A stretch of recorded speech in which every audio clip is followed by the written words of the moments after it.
주님은 나의 최고봉 1월 29일 묵상을 시작하겠습니다. 오늘의 제목은 겸손과 온유로 섬깁니까? 입니다. 오늘의 말씀 읽겠습니다. 사도행전 26장 15절입니다. 내가 대답하되 주님 누구시니까? 주께서 이르시되 나는 내가 박해하는 예수라. 아멘. 오늘 말씀은 어제 말씀에 이어서 바울이 아그리빠 왕 앞에서 자신이 예수님을 만난 경험을 이야기하는 내용입니다. 어제 말씀에서 바울은 다메섹 도상에서 밝은 빛 가운데 쓰러졌습니다. 그리고 빛 가운데서 소리를 들었습니다. 사울아 사울아 내가 어찌하여 나를 박해하느냐? 가시체를 뒷발질하기가 내게 고생이니라. 그러자 이제 오늘 말씀에서 사울이 그 빛 가운데 말씀하시는 이에게 묻습니다. 주님 누구시니까? 그러자 빛 가운데서 소리가 들립니다. 내가 박해하는 예수라. 참 여러분이 바울이라면 어떤 마음이겠습니까? 내가 열심으로 하나님을 위해서 일한다고 했는데 어느 날 그 빛 가운데서 예수님이 지금 네가 하고 있는 그 열심이 하나님을 위해서 하고 있는 그 열심이 나를 박해하고 있는 것이다. 이렇게 말할 때 이것이 얼마나 큰 충격이겠습니까? 그런데 안타깝게도 이 사건은 단순히 사도 바울에게만 있는 사건이 아닙니다. 우리도 주의 일을 하다 보면 내 열심으로 하나님을 위해서 일한다고 하지만 그것이 오히려 예수님을 박해하고 예수 믿는 사람들을 박해하는 일이 될 수가 있습니다. 어떻게 그런 일이 될 수가 있을까요? 열심으로 주의 일을 하는데 많은 주의 일을 하는데 어떻게 그런 일이 있을 수 있을까요? 오늘 묵상해서 그 의미들을 찾아보시기 바랍니다. 오늘의 묵상입니다.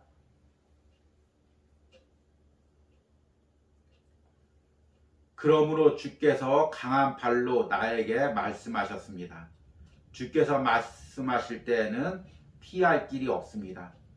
그분은 언제나 가장 잘 이해될 수 있도록 말씀하십니다. 당신에게 직접 들려주시는 하나님의 음성을 들은 적이 있습니까? 그렇다면 당신은 당신이 가장 잘 아는 언어로 친밀하게 말씀하신 그분의 뜻을 놓칠 수 없을 것입니다. 특별히 당신의 귀가 아니라 환경을 통해 말씀하실 때 더욱 그러합니다. 우리가 자신의 신념을 고집스럽게 확신할 때 하나님께서는 그 확신을 부수십니다. 이 일은 내가 해야 하는 일이야. 그때 갑자기 들리는 하나님의 음성은 우리의 무지가 얼마나 깊은지를 드러냅니다. 주님을 내 방식대로 섬기겠다고 할 때 주님을 향한 우리의 무지가 드러날 뿐입니다. 우리는 예수님의 영이 아닌 다른 영으로 주를 섬기려 합니다. 주님을 돕겠다고 나서지만 주님께 상처를 드립니다. 심지어 주님의 요청을 이루어야 한다고 하면서 악한 영을 가지고 밀고 나갑니다. 또한 우리의 입술은 옳은 말을 하는데 마음은 미움의 영으로 가득 차 있습니다. 주께서 그들을 꾸짖어 말씀하시길 너희는 너희가 어떠한 마음으로 말하는지 알지 못하느냐.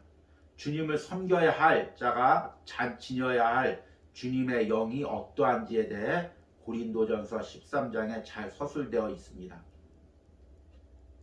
열심히 있지만 내 방식대로 주님을 섬기겠다고 고집 때문에 예수님을 핍박해 온 것은 아닙니까?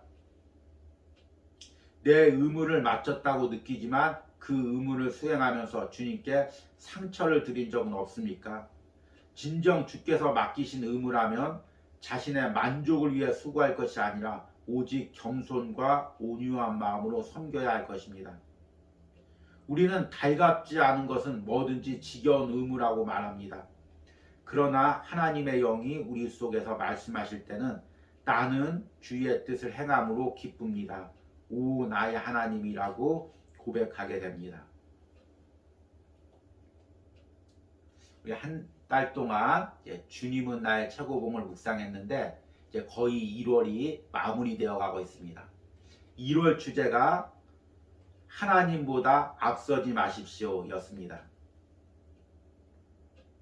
우리가 열심히 주의 일을 하는 것, 많은 주의 일을 하는 것보다 더 중요한 것이 내 안에 인격적인 하나님과 교제하면서 신앙생활을 하는 것이라고 1월 묵상 가운데서 이야기하고 있습니다. 우리 안에 하나님과 인격적인 교제 없이 성령님의 말씀을 듣지 않고 내 멋대로 주의 일을 하면 오히려 그것이 하나님의 뜻을 어길 수 있다고 이야기하고 있습니다. 그리고 어제와 오늘 묵상에서는 더 심각하게 이야기합니다. 내가 하나님과의 만남 없이 내 의지대로 내 방법대로 주의 일을 할 때 그것이 하나님을 대적하는 일이고 심지어 악한 영에게 사로잡혀서 예수님을 다시금 핍박하는 일이라고 이야기하고 있습니다. 사실 어제와 오늘 말씀은 우리가 묵상하기에 너무 두려운 말씀입니다. 내가 열심히 주의 일을 했는데 그것이 오히려 안 하는 이만 못한 것, 오히려 하나님의 일을 방해하는 것, 예수님을 다시 십자가에 못 박는 것이라면 얼마나 끔찍한 걸 것일까요? 만약 바울처럼 내가 이 음성을 들었다면 얼마나 두렵고 떨렸을까요?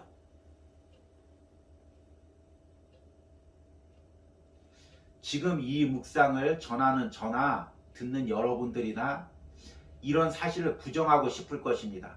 열심히 주의 일을 하면 되지. 그 외에 뭐가 필요하냐? 그런데 오늘 묵상에서는 결코 그것이 전부가 아니라고 이야기하고 있습니다. 제가 한번 읽어보겠습니다. 우리는 예수의 영이 아닌 다른 영으로 주를 섬기려 합니다. 주님을 돕겠다고 나서지만 주님께 상처를 드립니다. 심지어 주님의 요청을 이루어야 한다고 하면서 악한 영을 가지고 밀고 나갑니다. 열성이 있지만 내 방식대로 주님을 섬기겠다는 고집 때문에 예수님을 핍박해 온 것은 아닙니까? 내 의무를 마쳤다고 느끼지만 그 의무를 수행하면서 주님께 상처를 드린 적은 없습니까? 문제는 이렇게 나의 방식과 열심으로 주의 일을 하면서 주님과 사람들에게 상처를 주지만 스스로는 이 사실을 깨닫지 못할 수가 있다는 것입니다. 그러면 어떻게 깨달을 수가 있을까요?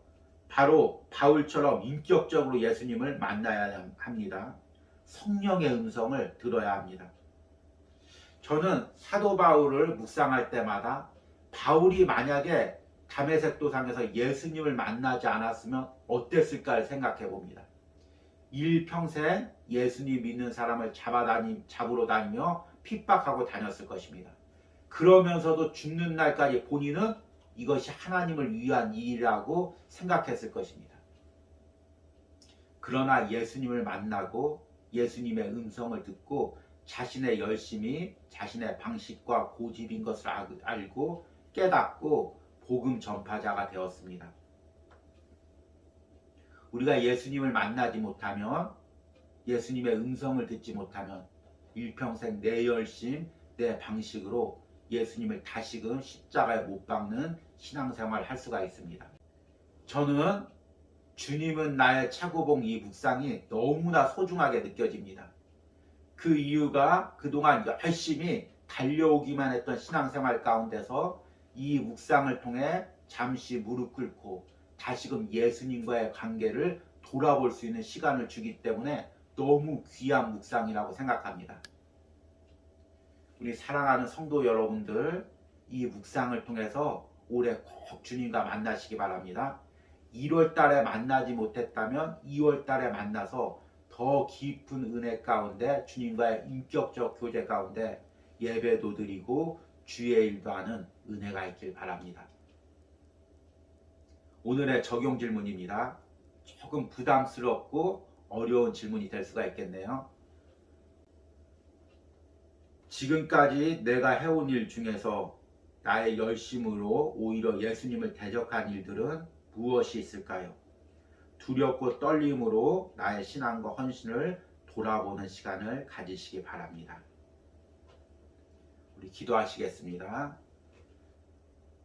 주님, 1월 한 달 동안 주님은 나의 최고봉 묵상의 시간들을 허락해 주심을 감사합니다. 하나님, 이 시간들을 통하여 그동안 열심히 바쁘게 예배드리고 주의 일만 해온 내 삶을 돌이켜봅니다. 내 열심으로, 내 방식으로, 내 고집으로 열심히 주의 일을 한다고 했지만 그것이 오히려 사도 바울처럼 예수님을 핍박했던 일이 아닌지, 예수님을 다시금 십자가에 못 박고 있던 일이 아닌지 생각을 해봅니다. 주님, 두렵고 떨림으로 이 책을 묵상합니다. 주님, 내 안에 예수님과 바른 인격적 교제를 가지고 있습니까? 내가 성령의 음성 가운데 예배하며 주의 일을 하고 있습니까? 아니면 그저 습관대로, 내 방식대로, 내 고집대로 주의 일을 하고 있지 않습니까? 바울처럼 성령의 빛 가운데 나를 보게 하여 주시옵소서. 나의 삶을 보게 하시고, 나의 신앙을 보게 하시고, 나의 예배를 볼 수 있는 은혜를 허락하여 주시옵소서. 이 소중한 묵상이 꼭 1월과 2월에 이어져서 우리가 깊이 예수님을 인격적으로 만날 수 있도록 함께하여 주시옵소서. 예수님의 이름으로 기도했습니다. 아멘.